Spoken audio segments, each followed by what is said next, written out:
Good morning! Ngayon ay pumunta kami sa restaurant para kumain ng breakfast. Madilim pa, 7:30 na yan dito na umaga.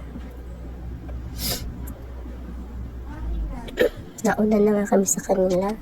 Kasi sabi nila, pag nagising kami ng maaga, mauna na kami kumain ng breakfast. Pumasok na nga kami at naghahanap kami ng lamesa na good for two only.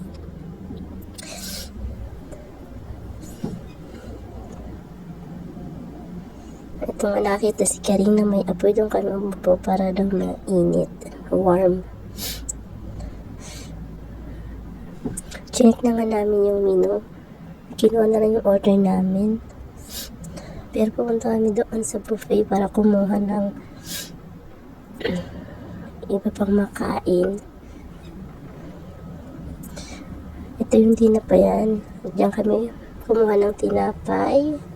Ayan, na-slice na nga ni Karing para mainit. Carson. Ito naman yung mga ham. Itong pagkain dito hindi katulad sa ibang hotel.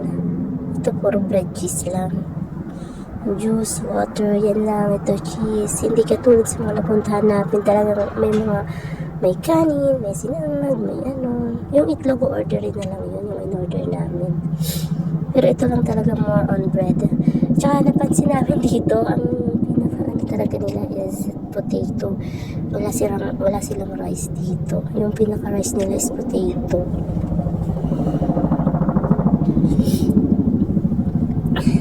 Ayan naman, dumating na pala yung order namin habang kumukuha kami ng bread.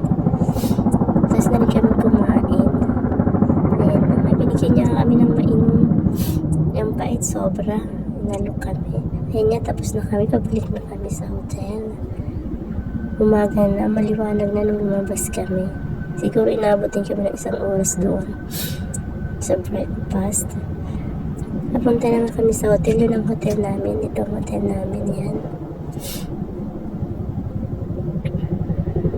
Kaya ito si Karing umirit, gusto magpa-picture daw doon.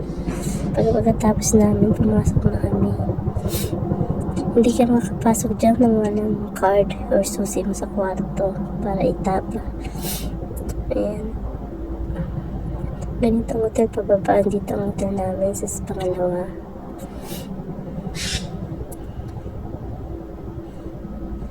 Ayan.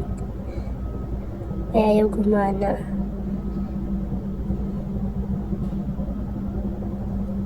Kaya si Karing na lang ang nagbukas ng pinto para kami makapasok.